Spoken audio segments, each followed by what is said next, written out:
రాష్ట్రంలో మామిడి జీడి మామిడి అధిక ఉత్పత్తిలో విజయనగరం ఎప్పుడు ప్రథమ స్థానంలో ఉంటున్న నేపథ్యం అయితే కనిపిస్తూ ఉంటుంది. ప్రస్తుతం చూసుకుంటే వేల హెక్టార్లో ఈరోజు ఈ పంట పండిస్తున్నప్పటికీ ఈరోజు రాష్ట్ర ప్రభుత్వం ఏ విధంగా కూడా పూర్తిగా రైతులను పట్టించుకోవటం లేదంటూ కూడా ఆందోళన చేస్తున్న నేపథ్యం అయితే కనిపిస్తుంది. ముఖ్యంగా చూసుకుంటే వాతావరణ మార్పుల కారణంగా ఈరోజు పూత దశలోనే పూర్తిగా పంట పాడైపోయినా సరే ఎటువంటి బీమాలు లేక ఎటువంటి కూడా ప్రభుత్వాలు ముందుకు చర్యలు తీసుకోక ఈరోజు రైతులు అనేవాడు తీవ్రంగా ఇబ్బంది పడుతున్నారంటూ కూడా ఈరోజు కలెక్టరేట్ వద్ద ఆ రైతులు వచ్చి నిరసన కార్యక్రమాన్ని తెలియజేస్తున్న నేపథ్యం కూడా కనిపిస్తుంది. ఇదే క్రమంలో ఆ రైతులు కూడా ఉన్న రైతులతో మాట్లాడే ప్రయత్నం చేద్దాం. చెప్పండి, మీకు ఎలా అనిపిస్తుంది ఏంటి? ఈ రోజు చూస్తూ ఉంటే 2024-25 సంబంధించిన బీమా ఎటువంటిది కూడా మీకు ఇంతవరకు కూడా రాలేదు. అలానే ఈ సంవత్సరం కూడా మీకు బీమా కూడా వర్తించలేదంటూ కూడా ఆందోళన చేస్తున్నారు. అసలు ఏం జరుగుతుంది ఏంటి ఇక్కడ? ఎక్కువగా మన జిల్లా మన రాష్ట్రంలో కూడా ఎక్కువ జీడి మామిడే ఎక్కువ ఉంది.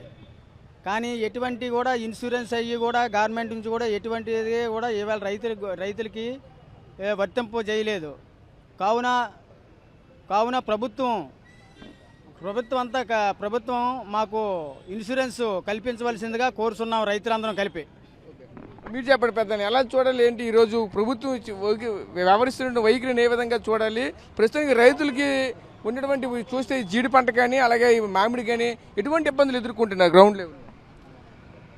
రైతులు ప్రభుత్వం మీద ఎంత ఆశపడి ఈ ధాన్యానికైతే ఎలాగైతే మద్దతు ధర ఉందో ఈ జీడి మామిడికి కూడా మద్దతు ధర ఇవ్వాలనేసి ఎప్పటి నుంచో ఆశతో ఉన్నారు. కానీ అది లేదు. వాళ్ళు ఇవ్వాల్సినటువంటి ఈ బీమా సౌకర్యాలు కూడా చెప్పడమే తప్పించి ఆచరణలో మాత్రం ఎక్కడ చేయట్లేదు. ఈ పంట చూసి ఆశపడమే తప్పించి రైతు ఎక్కడ కూడా జీడి మామిడి రైతులు ఇది ఎందుకు మేము పెట్టాము, ఎందుకు వేసాం అనేసి నిరుత్సాహంతో ఈరోజు కూడా ఉన్నారు. ఈ ధాన్యానికి పెట్టినటువంటి ఈ మద్దతు ధరలాగా వీటికి కూడా పెట్టాలనేసి రైతులు కోరుతున్నారు.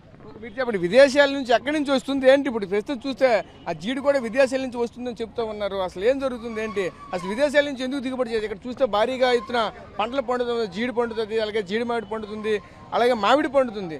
ఎందుకు విదేశాల నుంచి దిగుమతి చేస్తున్నారు? ఇక్కడ జరుగుతున్నటువంటి ఇబ్బందులు ఏంటి? మన రైతులకు ఏముందంటే మనం పంట అమ్ముకోవాలంటే మనం ట్యాక్స్ కట్టాలి. విదేశాల నుంచి ఏందో పన్నులు లేకుండా తిరగేసేందుకు అక్కడ పంటలన్నీ తీసుకొచ్చి ఇక్కడ అమ్ముకోవడానికి ఏమంటే కేంద్ర రాష్ట్ర ప్రభుత్వాలు సహకరిస్తూ ఉన్నాయి. ఇక్కడ ఉన్న రైతు పంట అమ్ముకోవడానికి ఏముందంటే పంట పండదు, మందులు కొట్టినా సరే అంతే ఆ మందు దేనికి పనిచేస్తుందో తెలియదు, సైంటిస్టులు ఉండరు, ఉన్నా సరే అంతే తూతూ మంత్రంగా పనిచేస్తారు, కార్పొరేట్లకు అనుకూలంగా పనిచేస్తారు తప్ప రైతులకు అనుకూలంగా ఏ సైంటిస్టు పనిచేయడు. రైతులకు పంట రాదు, పంట వస్తే కూడా గిట్టుబాటు ధర ఉండదు. గిట్టుబాటు ధర పేరుకేముంది ఎక్కడో ప్రకటనలో ఉంటాయి తప్ప ఏముందో ఆచరణలోకి రావడం లేదు. ఇప్పటికైనా సరే ఈ ప్రభుత్వాలు ఏముందంటే రైతుల పక్షాన ఏముందంటే ఇన్సూరెన్సులు గతంలో ఇచ్చిన ఇన్సూరెన్సులు ఏముందంటే తిరిగి కంపెనీలు వచ్చినప్పుడు కూడా ఇవ్వలేదు. ఇన్సూరెన్స్ రైతు పేరు చెప్తే ఏముందంటే ఇన్సూరెన్స్ కంపెనీ ముందుకు రావడం లేదు. ప్రభుత్వం ఇవ్వాల్సిన వాటా ఇన్సూరెన్స్ కంపెనీకి ఇవ్వడం లేదు. కనుక ఏమంటే ఇన్సూరెన్స్ కంపెనీలు రైతు కడదామన్నా కూడా ఏమంటే ఇన్సూరెన్స్ కట్టించుకోలేని పరిస్థితి. ప్రభుత్వాలు ఇప్పటికైనా సరే ఏమందంటే తన వాటాను కడుతూ రైతు చేత కట్టించి ఇన్సూరెన్స్ కంపెనీలు నేరుగా రైతుకి అప్పచెప్తే మంచిదని ఆశిస్తున్నాం. ఇంకా చూస్తూ ఉంటే రైతులు కూడా ఉన్నారు. మీరు చెప్పండి, ఎలా అనిపిస్తుంది ఏంటి చూస్తూ ఉంటే ఈరోజు ఏ విధంగా రైతులు నష్టపోతున్నాడు? ముఖ్యంగా జీడి మామిడి ఈ మామిడి పంట సంబంధించిన రైతు ఏ విధంగా నష్టపోతున్నాడు ఏంటి? సార్, మామిడి తోటకి సుమారుగా 5 సంవత్సరాల నుంచి పూర్తిగా పంట పోయి ఉన్నది సార్. ఏ రైతు కూడా 10 రూపాయలు తినే పాపాన్ని పోలేదు. అయితే పెసలు మినుగులు ఇది మామిడికి కూడా జీడికి గత ప్రభుత్వం అంటే 2024-25 సంవత్సరంలో ప్రధానమంత్రి ఫసల్ యోజన అని చెప్పి ప్రధానమంత్రి ఫోటో పెట్టి దాన్ని ప్రతి వాడు రైతుకి కూడా అగ్రికల్చర్ ఆఫీసర్లు చూపించి మీరు ఇన్సూరెన్స్ కట్టుకోండి, మీకు ఇన్సూరెన్స్ వస్తుంది, లాస్ అయితే వస్తుందని చెప్పారు. కానీ ఇన్సూరెన్స్ కట్టడం జరిగింది ప్రతి రైతు కూడా. చాలామంది రైతులు కట్టారు. పెసలు మినుగులు జీడి మామిడి కట్టారు. వాతావరణ అథారిటీ మీద మామిడికి వస్తుందని చెప్పారు.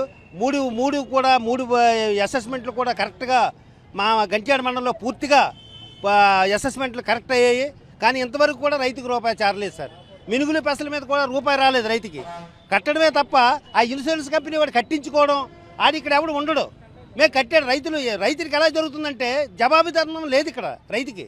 ఎవరైనా ఏ ఆఫీసర్కైనా వెళ్ళి చెప్తే మీకు ఇన్సూరెన్స్ వస్తుందిలే అంటున్నారు, కానీ ఇన్సూరెన్స్ కంపెనీతో మాట్లాడడం లేదు ఎవరును. ఇది చాలా అన్యాయం సార్. రైతులు చాలా నష్టపోయారు. 5 సంవత్సరాల నుంచి ఏ రైతు కూడా 1 రూపాయి కూడా తినలేదు సార్ మ్యాంగో మీద. రైతుకు పెట్టుబడి మా మందులు కొడుతున్నాం, ఏ మందు దేనికి పనిచేస్తుందో తెలియట్లేదు. వాళ్ళు ఇస్తున్నారు, మేము కొట్టేస్తున్నాం. ఇది సార్ రైతుల తరగతి సమస్య. ప్రభుత్వం ఆదుకొని రైతులకి 2024-25 సంవత్సరం పెసలు మినుగులు జీడి మామిడికి కూడా ఇన్సూరెన్స్ వచ్చేటట్టు ప్రజాప్రతినిధులు కూడా పాటుపడాలని కోరుతూ నేను రైతు. అంటే ఇప్పుడు ఒక విధంగా చెప్పాలంటే ఉద్యానవన శాఖ సంబంధించిన అధికారులు కానీ అదేవిధంగా ఒక స్వైపు వ్యవసాయ సంబంధించిన అధికారులు కానీ ఇప్పుడు ఏం చెప్తున్నారు వాళ్ళు అడుగుతూ ఉంటే? ఇన్సూరెన్స్ కట్టమంటున్నారు కానీ ఇన్సూరెన్స్ వచ్చిందా రాలేదా, రైతుకు నష్టం జరిగిందా లేదా చూసి మేము పంపిస్తాం తప్ప మాకు ఇన్సూరెన్స్ కంపెనీతో సంబంధం లేదంటున్నారు.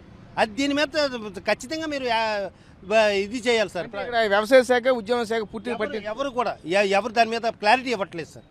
అది అంటే మీకు ఇప్పుడు ఏ విధంగా న్యాయం కావాలి? ముఖ్యంగా చూస్తే ఇదంతా కూడా తీవ్ర ఆవేదన ఆందోళన చేస్తున్నారు. మీకు ఎటువంటి న్యాయం కావాలి ఏంటి? మేము ఇన్సూరెన్స్ కట్టడానికండి టైం 5 రోజులు ఇచ్చారంటే రాత్రి 12-1 గంట అప్పుడు సర్వర్ పనిచేయలేదు, అక్కడ కాపలా కాసే కూర్చొని నేను ఇన్సూరెన్స్ కట్టించుకోనండి. కట్టించుకుని దాని ఫలితం లేదండి. ఉద్యానవన శాఖ వాళ్ళు ఏంటంటే ఏ తెగుళ్ళు వచ్చిన 5 సంవత్సరాలు బట్టి మాకు అసలు మామిడే కలిసి రాలేదండి. కనీసం ఉద్యానవన శాఖ కానీ ఎవరు వచ్చి కొన్ని సలహాలు ఇచ్చినా పోనీ కలిసి వచ్చిన ఇన్సూరెన్స్తో సంబంధం లేదండి. అది సార్ అయ్యా 2024-25 సంవత్సరానికి వచ్చి ఈ పెసలు మినుములకి అలాగే మ్యాంగోకి సంబంధించి ఇన్సూరెన్స్గా అయితే కట్టడం జరిగింది.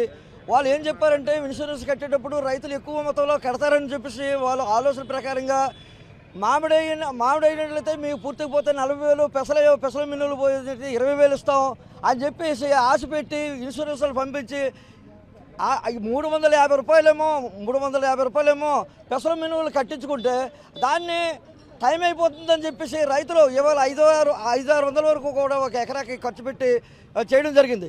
ఇవాళ ఈ పంటలకి పూర్తి స్థాయిలో నష్టం ఉన్నప్పటికీ కూడా రైతులందరూ కూడా దాని పెట్టుబడికి రాలేని పరిస్థితి ఉన్నప్పటికీ కూడా దాన్ని ఈ రోజు ఇంతవరకు కూడా ఆ ఇన్సూరెన్స్ ఏమైందంటే కూడా ఎవరికి తెలియదు.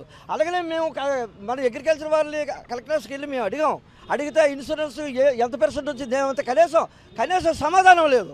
ఇవాళ ఎందుకు ఏ కారణం చేయలేదు. ఇప్పుడు రైతులందరికీ అనుమానం వచ్చింది ఏంటంటే కేంద్ర రాష్ట్ర ప్రభుత్వాలు ఇవాళ ఇన్సూరెన్స్ కంపెనీలతో కుమ్మక్కై ఇవాళ దెబ్బ కొట్టాలని రైతులు నష్టపరచాలని చెప్పేసి ఇవాళ నష్టపెట్టడానికే ఇప్పుడు ముందుకొచ్చున్నారు వీళ్ళందరూ కూడా రైతుని దెబ్బ కొట్టడానికే. అయితే ఇవాళేమో ఒప్పందాలు చేసుకున్నారు, అమెరికా దగ్గర వాళ్ళ దగ్గర ఒప్పందాలు చేసుకున్నారు, వాణిజ్య ఒప్పందాలు చేసుకున్నారు. మన సరుకు వెళ్ళినట్లయితే మనం అక్కడ పన్నులు కట్టాలి, వాళ్ళ సరుకు మనం దిగుమతి చేసుకుంటే ఎటువంటి సుఖాలు లేకుండా చేయాలి. ఆవేళ అమెరికాలో అయితే వాళ్ళు 50% వాళ్ళు సబ్సిడీ ఇస్తున్నారు. ఇవాళ మన కేంద్ర ప్రభుత్వం అయితే 3% మాత్రమే ఇస్తుంది. మరి ఆ రైతుల దగ్గర మన రైతులు ఎక్కడ తట్టుకోగలరు చెప్పండి. ఇవాళ రాష్ట్రంలో కానీ జిల్లాలో కానీ దేశంలో కానీ అపరాధ కొరత విపరీతంగా ఉంది. అలాంటప్పుడు ఎందుకు దిగుమతి చేసుకుంటున్నారు అంటే రైతులు దెబ్బ కొట్టాలనే కదా. దేన్ని ఏటువంటి మీరేమో బయటకేమో రైతు వెనుక రైతు మన రైతు బాంధవులమే అని చెప్పేసి చెప్పుకొని ఇవాళేమో రైతులకి అగ్గి పెడుతున్నారు. ఇది మంచి పద్ధతి కాదు. తక్షణం ఇప్పుడు ఇన్సూరెన్స్ అన్నది ఇమ్మీడియట్గా ఇవాళ రైతుకు రాకపోయినట్లయితే ఎట్టి పరిస్థితుల్లో రైతుకి కానీ రాకపోయినట్లయితే మరింత ఉద్యమాలు రైతు రోడ్డు ఎక్కాల్సిన పరిస్థితి వస్తుంది. ఆ తర్వాత ఇప్పుడు ఏమైనా మీరు పోలీసులు లేకుండా మీరు గ్రామాలకు వెళ్ళండి, రైతులు ఏం చెప్తారో మీకు సమాధానం.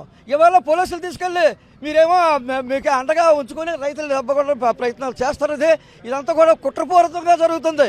ఇదంతా కుట్రపూరితంగా ఇవాళ ఎగ్గొట్టాలని ఇన్సూరెన్స్ కంపెనీలతో కేంద్ర రాష్ట్ర ప్రభుత్వాలు కుమ్మక్కేసి చేసిన పనిది.